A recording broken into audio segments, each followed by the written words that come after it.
আসসালামু আলাইকুম। আমরা দেখছিলাম বাংলাদেশ কারিগরি শিক্ষা বোর্ড আয়োজিত 3 মাস 6 মাস মেয়াদী কম্পিউটার অফিস অ্যাপ্লিকেশনের ধারাবাহিক ক্লাস।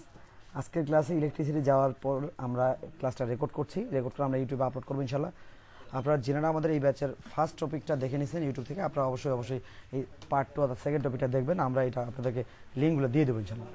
আমরা যেখানে ছিলাম আমরা বলছিলাম শেপ। এবার আমরা এই শেপটা কি শুধু মেনু থেকে নিতে পারবো না, আমরা এই শেপের উপর রাইট বাটন ক্লিক করে এখান থেকেও অ্যাড শেপ নিতে পারবো। এই যে সেম জিনিস নেই, তাহলে এরো অ্যাসিস্ট্যান্ট, বেটের বেটা বা বেটি, তার বেটে বা বেটি, নাতি পুতি, যদ্দূর যায় আর কি। আচ্ছা, এরপরে পরের গ্রুপে ক্রিয়েট গ্রাফের পরেরটা আসছে রাইট টু লেফট। যদিও আচ্ছা সরি, মাঝখানে একটা আছে অ্যাড বুলেট। যেমন ধরো এই যে আমার বাবারা 3 4 5 ভাই, যদি এদেরকে বুলেট অ্যাড করতে চান, এখন কথা হলো এই ডিজাইনের সাথে বুলেট নাই, থাকলে এটা এখানে অ্যাড আসতো। এরকম কিছু কিছু স্মার্ট আর্ট আছে যেগুলোর সাথে বুলেট দেওয়া যাবে, আমরা দেখবো আর কি। আচ্ছা, রাইট টু লেফট, যেমন এরা কোন দিকে আছে, মেয়েরা এখন ডাইনে আছে, এদের রাইট টু লেফট, ওদেরকে বামে পাঠা দিলাম, এদেরকে ডানে পাঠা দিলাম। এই ডানওয়ালারা বামে, বামালারা ডানে। এই লেআউট অর্থাৎ দেখতে কেমন হবে, চারটা দেখতে কেমন হবে, যেমন স্ট্যান্ডার্ড এটা নর্মাল, এটা বদ, দুই পাশে সমান ভার দেবে। লেফট হ্যাঙ্গিং বাম পাশে ঝুলাবে, রাইট হ্যাঙ্গিং ডান পাশে ঝুলাবে। তো আমরা দেখা শুরু করি বদ, দুই পাশে সমান। এই সিরিয়ালে নিয়ে গেছে, এই যে দেখেন এইগুলো দুই পাশে সমান। আচ্ছা, এবার হলো বদ, এটা তো করলাম প্রথমে। লেফট হ্যাঙ্গিং সবগুলোকে বাম পাশে বেশি ঝুলাই দিছে, রাইট হ্যাঙ্গিং ডান পাশে বেশি ঝুলাই দিছে। এই যে এই জিনিসটা খেয়াল করেন। আর আমাদের হলো স্ট্যান্ডার্ড। এই এখানে আমি কাজ করার সময় কোনটা আমার দরকার সেটা তো আমাকে নির্ধারণ করতে হবে। আচ্ছা আচ্ছা, প্রমোট ডিমোট, প্রমোশন দেবেন না, বেটের বিয়ে হবে না। তো এখান থেকে প্রমোশন হচ্ছে। এই যে প্রমোশন পাই এক ধাপ উপরে উঠে গেল, ঠিক আছে। এখন আবার একে যদি প্রমোশন দিতে চাই, এই এক ধাপ উপরে উঠবে, প্রমোট। এই এখন কারো ডিমোশন হবে না, ডিমোশন কি করে হয়, কয়েকগুলো আবার ডিমোশন হয় কেমনে? হ্যাঁ, মারা গেলে তা মারা যাবে না, যাবে তো দুটো, এটা ডিমোশন নাই, একবারে হারাই গেছে, শেষ। আচ্ছা আছে টেক্সট প্যান। টেক্সট প্যানের কাজ কি, যে লেখাগুলো লিখছি না, যেটাতে ক্লিক করবো সেটা এখান থেকে দেখা যাচ্ছে, তাই তো। এই টেক্সট প্যানে ক্লিক করলে এগুলো একসাথে দেখাবে, যে সন, চাইল্ড, টেক্সট, অটোমেটিকলি এখানে ক্লিক করছে, এখানে অটো ধরতেছে। এটা হলো টেক্সট প্যান। কথা হলো টেক্সট প্যান কখন কাজে লাগে বেশি, এখন অনেক সময় দেখা যায় আমার মাউসটা এখানে ঠিকমতো বসতেছে না, বা লেখা হচ্ছে কি হচ্ছে না, সিলেকশন হচ্ছে, আমি বুঝতে পারতেছি না। এই কারণে আমি এই ভেজাল না করে আমি টেক্সট প্যান চালু করবো, জাস্ট এক ক্লিকে মাউস আমার বসে গেছে, আমি আমার মতো করে লিখবো, এই লেখার সুবিধার জন্য। জি আচ্ছা, পরের গ্রুপটা হলো লেআউট। আচ্ছা, লেআউট থেকে এই লেআউটসগুলো দেখতে কেমন হবে, এটা দেখতে একটু ভালো লাগছে আর কি, আগেরটা থেকে একটু আলাদা একটা ডিজাইন দিয়েছে। আচ্ছা, এলো লেআউট। আছে লেআউটের কালার, আছে স্মার্ট আর্ট স্টাইলস, যেটা আমরা 3D স্টাইল বলতেছি। কোথায় এগুলো আমার একটা স্টাইল বা কালার পছন্দ হচ্ছে না, তাহলে রিসেট গ্রাফিক, নর্মাল লেআউটে চলে গেছে। এই হলো কি দেখলাম আমরা স্মার্ট আর্টের ডিজাইন মেনুর কাজগুলো দেখলাম। কি দেখলাম একটু একবার রিভিশন দিয়ে আমরা পরের টপিকে আগাই। প্রথমে দেখলাম স্মার্ট আর্টের ক্রিয়েট গ্রাফিক। গ্রাফিক আমরা নিতে পারতেছি কি, যার উপরে নিচে অথবা এসে নেবো তাকে সিলেক্ট করে দিতে হচ্ছে।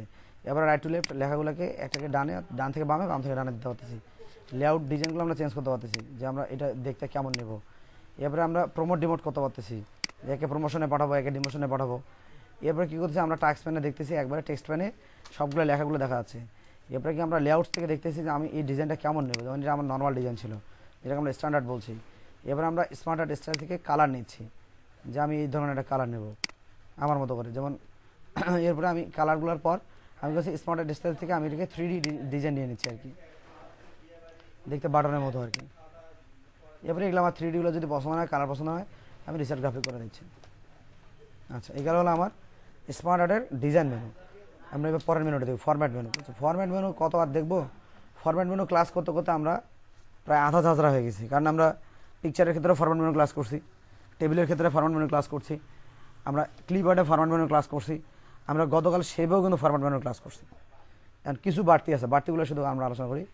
যেমন বাড়তির প্রথম যে কথাটা বলছিলাম যে আমরা এই যে এখানে ডিজাইন মেনুর ক্ষেত্রে একটা অপশন ছিল যে এই যে বুলেট, দেখেন এটা কিন্তু নন ক্লিকেবল আর কি, ক্লিক হচ্ছে অ্যাড বুলেটে।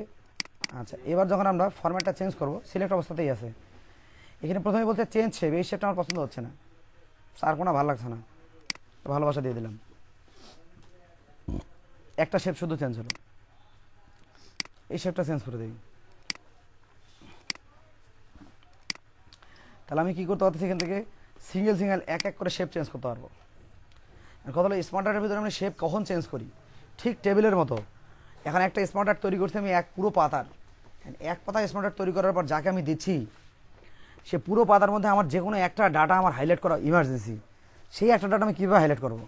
তাহলে হয় আমি শেপের স্টাইল চেঞ্জ করে দেবো, অথবা আমি শেপটাকে বড় করে দেবো, যে আমি এটা সব থেকে বড়ো দ্রুত নজর পড়বে, অথবা সব থেকে ছোটো করে দেবো, তার দ্রুত নজর পড়বে। ছোটো কেন? আচ্ছা, এর পাশে হলো শেপ স্টাইল, শুধু কালার এটা নিলাম, একটু বড় করি, তাহলে কালার ভিতরে লেখাগুলো দেখতে সুবিধা হবে, এটা ধরেও বড় করা যাবে। আচ্ছা, শেপের ফিলের ব্যাপারে আমরা জানি ফিল করা যায় কীভাবে, নর্মাল কালারে ফিল করা যায়, অথবা পিকচার দিয়ে ফিল করা যায়, অথবা গ্রেডিয়েন্ট দিয়ে ফিল করা যায়, অথবা টেক্সচার দিয়েও ফিল করা যায়। যদি আমরা পিকচারে ফিল করি,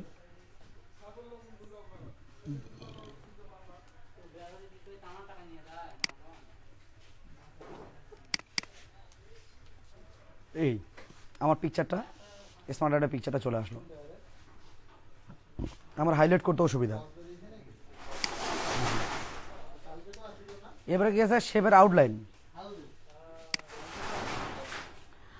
মধ্যে শেপের বাইরের বাউন্ডারি কিরকম হবে, আমরা এটা লাল কালার নেই, বাউন্ডারিটা কি করবো, এর উইডথটা বাড়াই দেবো,